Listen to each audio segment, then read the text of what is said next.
Ертөстік ертегісін бәріміз бала кезден көргенбіз. Тек ол жазықсыз балалар мультигі болып көрінеді. Ішінде шайтани қорқынышты нәрселер сіздер байқамаған боларсыздар. Мен бүгін соны айтатын боламын. Түсінбесең, видеоның соңына дейін көр.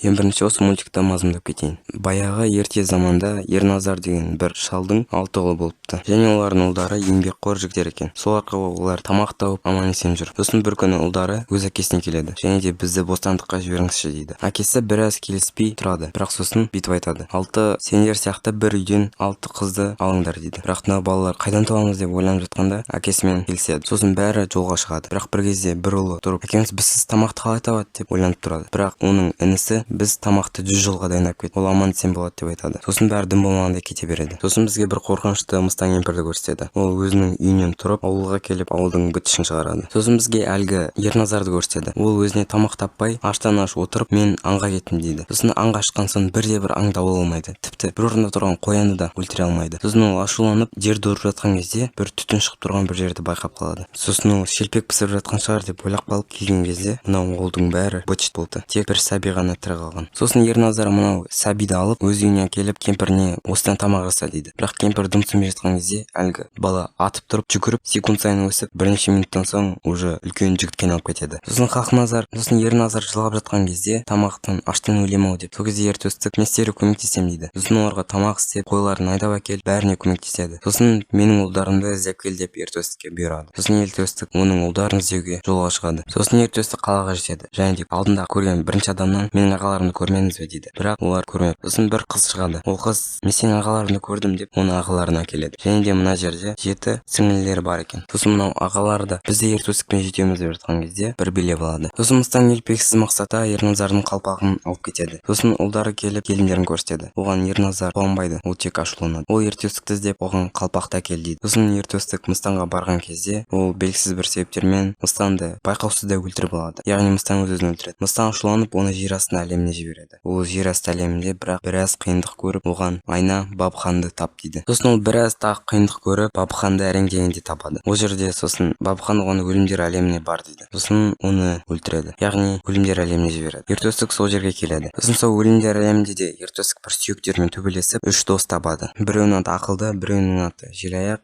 біреуі жай ғана күшті. Сосын олар дос болып Ертөстік кешке қарай оттың қасында оған өзінің өмірін айта бастайды. Және де бұлар қызық деп айтады. Және де олардың ендігі мақсаты Темірханның қызына бару. Сосын олар жолға шығады. Сосын олар бір көпірді көреді. Ол қауіпті сияқты көрініп тұр. Сосын сол көпірден әлгі күшті құлап түседі. Оны Ертөстік көріп күштіні құтқара бастайды. Сосын Ертөстік әлгі күштіні төбеге лақтырып оны қағып алады. Және де желаяқ достарын бірге көтеріп алып жүгіре бастайды. Ал әлгі көпір болса быт-шыты шығып жатады. Сосын олар әрең дегенде өздерінің барыс деген жерлеріне жетеді. Сосын олар Темірханның қаласында жүріп әрең дегенде оған жетеді. Сосын ол менің қызымды күйеуге беріп жібердім дейді. Және де оның күйеуі мынау Кеші хан, көрші әлемнің ханы деп айтады. Сосын Темірхан бұл Кеші хан менің қызымды алып алып менің хандығымды жаулап алғысы келеді деп айтады. Кеші хан бұған келіспей жоқ бұл ойлап таптым деп айтады. Сосын әлгі Кеші хан мен Ертөстіктің арасында ұрыс пайда болады. Сосын оларды Темірхан ажыратып шешімімді сосын айтамын дейді. Сосын қазірше ұйықтаңдар деп айтады. Сосын олар төсекке келген кезде әлгі ақылды бір нәрсені сезе бастайды. Сосын ақылды бұларға төсектің астына ұйықтаңдар дейді. Сосын олар төсектің астына жатқан кезде қараңғы түнде әлгі қылыштар жерге түсе бастайды. Бұл қылыштар әлгі Ертөстік пен оның достарын өлтіруге мақсаттанған екенін түсінеміз. Және бұның бәрі Кеші ханның ойы екен. Сосын Ертөстік пен оның достары аман-есен шыққан кезде Кеші хан қатты таңғалады. Тіпті ботынан шығып қояды.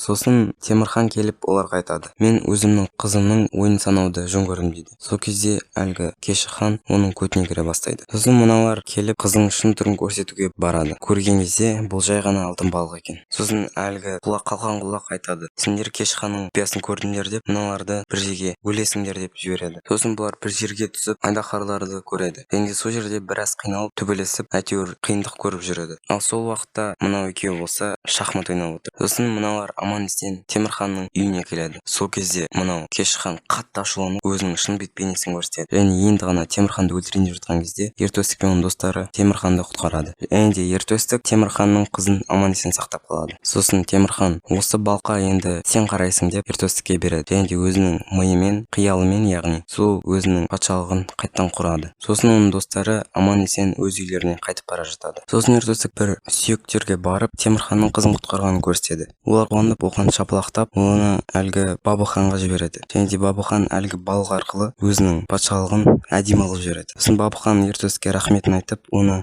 1 саатыга мінүүгө айтады. Сосын Ер-Төстүк мініп жол бою берилмеуге тырысады, бирок оган берил деп турады. Сосын айнага карап, айна оны колдап, ол берилмей ийин үстүнө чыгады. Ол жерде аны бир шайтан күтүп, ону менен Ер-Төстүк төбөлөсүүгө тырысады. Сосын ол шайтан Ер-Төстүккө каршы лактырып жиберет. Сосын бир балапандардын арасында жүрөт, каршы кемесинде. Сосын каршы кемесинде ол балапандар сол шайтанды отуу керек дейди. Айтпесе биз баарыбыз өлөмүз. Сосын оны бир куштун үстүнө мүнгүзүп, күндүн ичине киреді. Және де сол жерден сыбызгын алады. Эгер сол шайтанды билете берсе, ол кичинтай болуп көздө кетип калат деп айтады. Сосын Ер-Төстүк сол сыбызгы менен өлең айта баштайт. Сол сыбызгы менен өлеңдер чыгара баштайт. Оган достары да көмөктөшөдү. Сосын картайганча сол сыбызгы менен өлең айтып, әлгі шайтан кичинтай болуп кетип калады. Сосын әлгі Ер-Төстүк болсо картайып кеткен, өз үйүнө оралат. Сосын кенжеки экөө кездешет. Және де айна аркылы кайтадан жапжас болуп кетип, экөө бакыттуу болуп кетеді. Осы менен бітті. Бір кууп кеткен мультфильм секилди. Енді коркунуч теорияларга кеттик.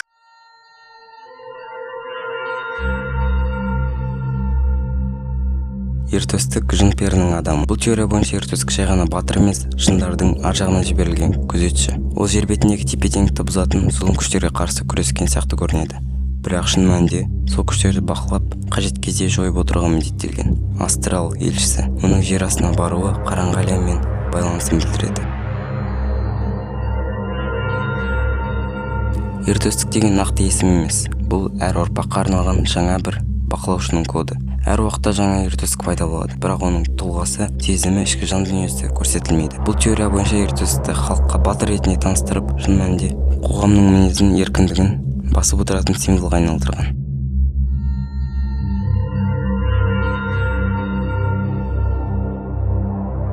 Ер-Төстүктүн жер астына түсүү жай окуйга эмес. Бул өлүм менен тиричиликтин арасындагы чек араны бузуу. Теорияга сенсек, Ер-Төстүк адам эмес, жан алуучу рөлүн аткарат. Ол жер асты патшалыгына түсүп, тирилер менен өлүлөрдүн әлемин байланыштырган жол серик болот.